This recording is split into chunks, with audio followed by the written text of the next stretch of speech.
आज काशी में 5वां दिन था।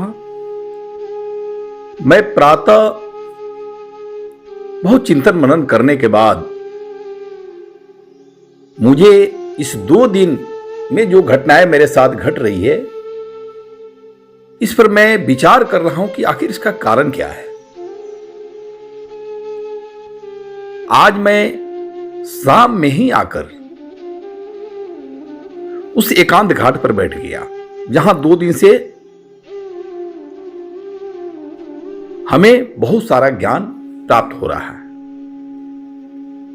आज विरक्ति भी अपने चरम सीमा पर थी, मन व्यथित था।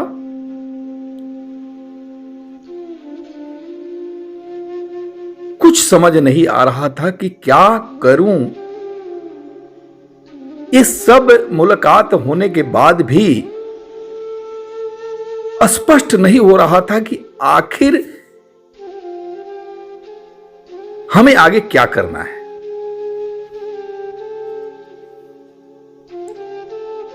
काशी की भूमि का अपना प्रभाव है।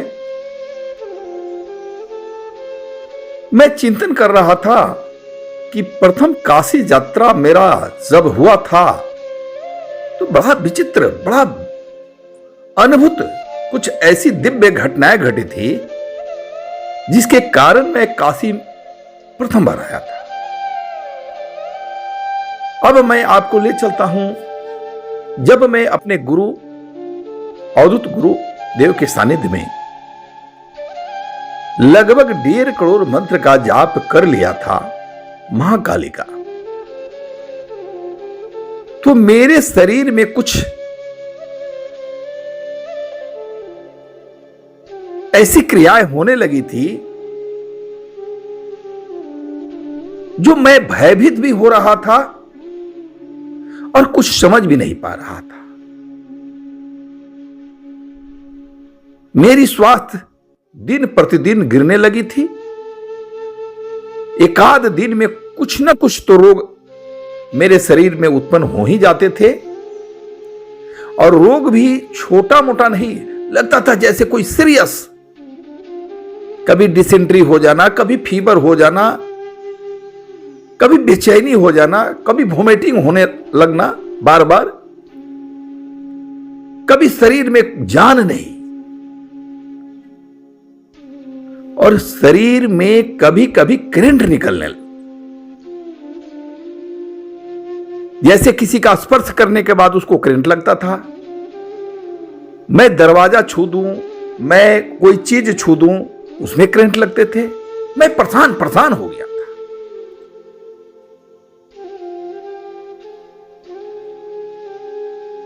हमारी इस वेदना को देखकर हमारे जो गुरु भाई लोग थे वो गुरुदेव के पास जाकर बोले, और गुरुदेव से मैं मिलता था तो मैं कुछ विशेष नहीं बता पाता था। गुरु और शिष्य का संबंध भी बहुत त्यागपूर्ण संबंध होता है।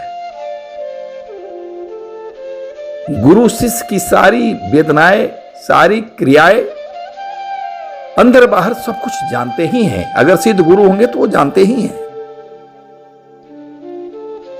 और मेरे गुरु भी मां के ऐसे लाडले थे तो उनको सब पता था। फिर भी न जाने किस कारण मेरी ओर से गुरुदेव एकदम विरक्त थे। वो मेरी कोई भी सहायता करना नहीं चाहते थे। सारे लोगों जब उनसे बोले कि इनकी तबीयत बार बार खराब हो रही है, गुरुदेव आप इनको ठीक करिए, तो गुरुदेव का क्या जवाब था? अरे मां जाने, इन्होंने ज्यादा मंत्र का जप कर लिया है, मां जाने इनके साथ क्या होना है, मेरे समझ से बाहर है। मैं गुरुदेव की बात सुनकर थोड़ा दुखी भी हो गया था और सोचने लगा था कि गुरुदेव भी अब मुझे छोड़ रहे हैं। मैंने तो गुरु आज्ञा के कारण ही इतनी साधनाएं की। गुरुदेव ने ही तो सिखाया है, गुरुदेव ने ही तो मंत्र दिया है, और आज गुरुदेव ही छोड़ रहे हैं। मैं गृहस्थ आश्रय में हूं, छोटे छोटे 2 बच्चे हैं, पत्नी है। मैं क्या करूंगा, कहां जाऊंगा? मेरे पिता भी दुर्योग में बहुत पहले ही इस संसार से विदा हो चुके थे और साथ में मां थी। मैं कहां जाऊं, क्या करूं? अगर मैं नहीं रहूंगा तो मेरे छोटे छोटे मासूम बच्चे का क्या होगा, मेरे परिवार का क्या होगा? अब मेरे मानस में थोड़ा हलचल होने लगा था, इसलिए कि मैं अपने जीवन में कर्तव्य को सर्वोपरि मानता हूं। ईश्वर ने मुझे जिसके साथ रखा है, जिस कार्य के लिए रखा है, उस कार्य में कोई कोताही ना हो।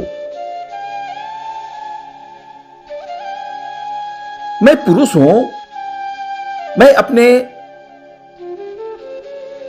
घर का पिता हूं, अपनी पत्नी का पति हूं, अपनी मां का पुत्र हूं, तो मेरी कितनी बड़ी जिम्मेवारी है, मैं इसे भाग नहीं सकता। एक दिन अचानक ही मुझे बहुत सारा डिसेंट्री होने लगा और मेरे शरीर में जान नहीं रहे। कुछ लोगों ने मेरी सहायता के लिए एक डॉक्टर के पास लेके गए और कई बोतलें पानी चढ़ गई। दिन भर शाम के वक्त मेरी तबीयत कुछ सुधरी, मैं घर आया। मैं बिस्तर पर लेटा था, खुली आंखों से मैं छत को देख रहा था, सोच रहा था, मां, गुरुदेव, मैं क्या करूं?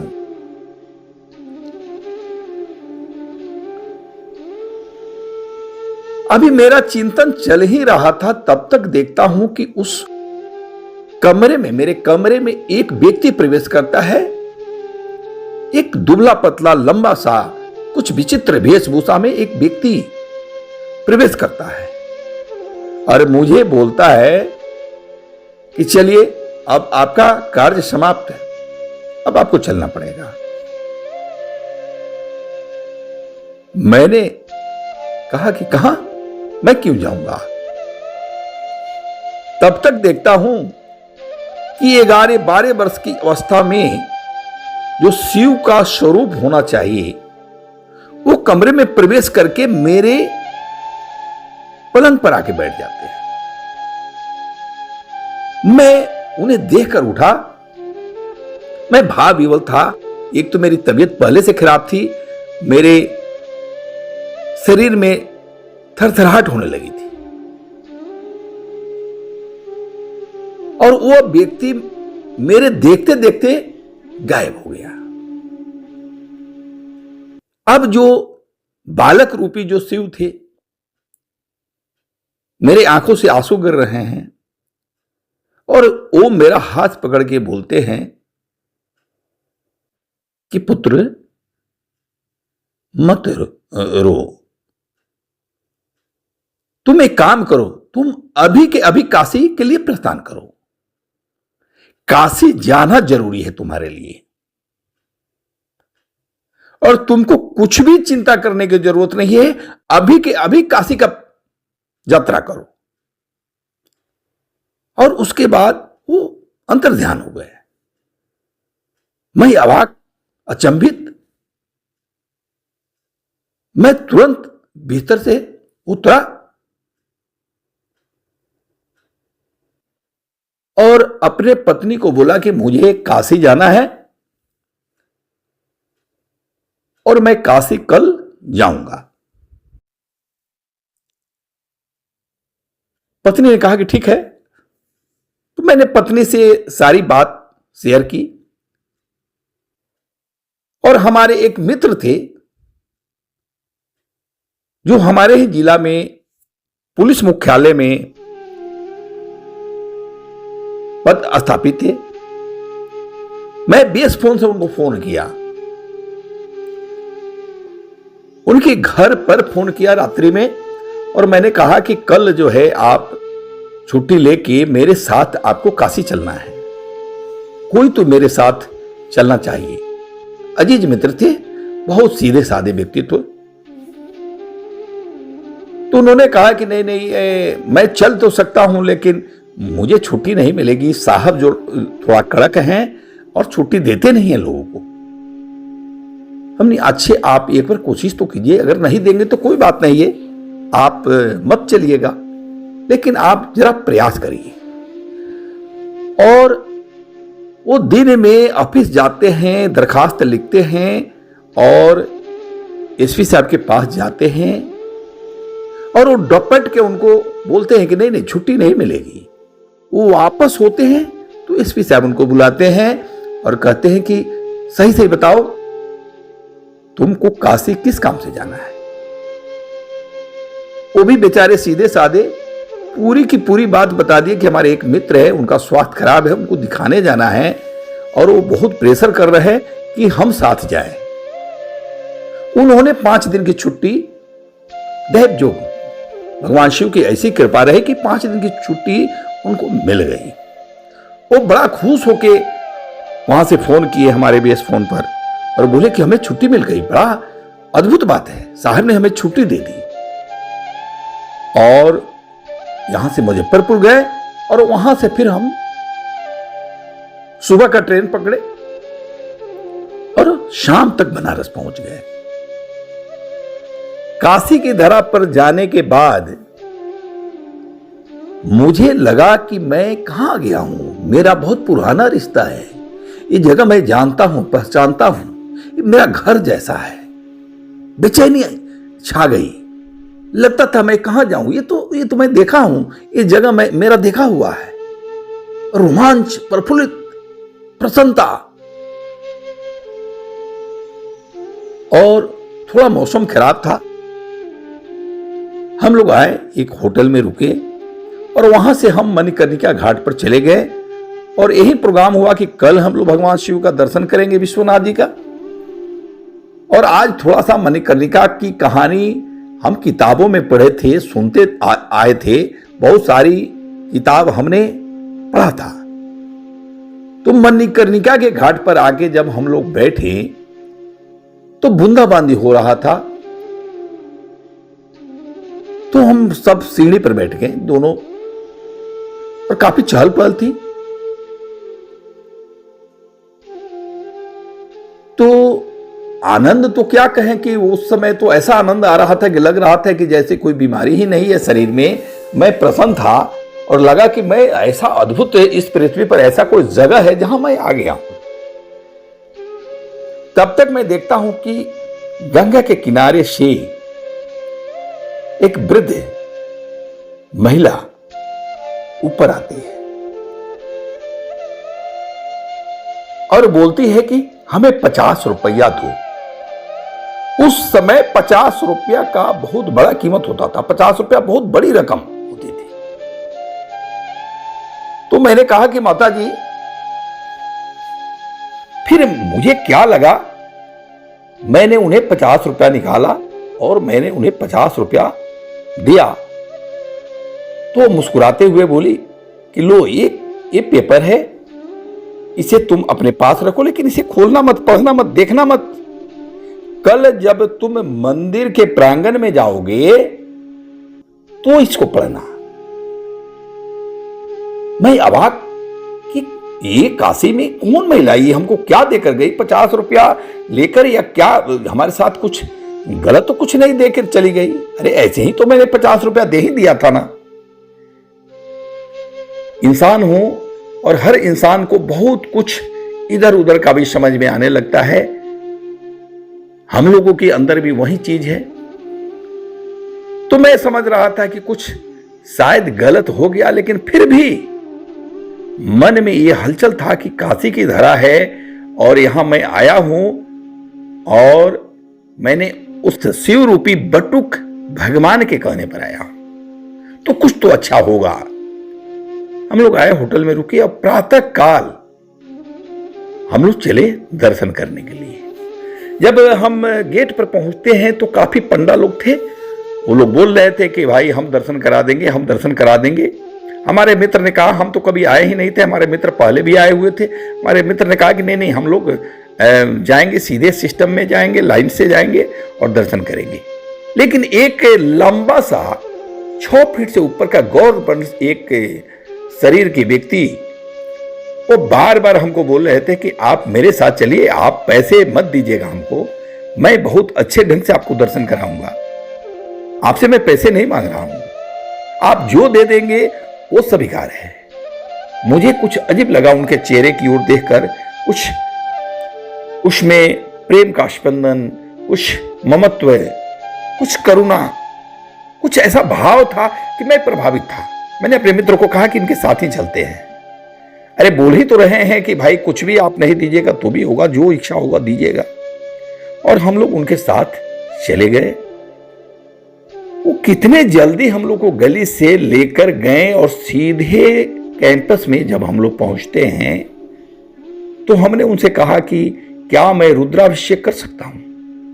तो उन्होंने कहा कि हाँ हाँ, आप यहां से पर्ची कटा ले, रुद्राभिषेक हो जाएगा।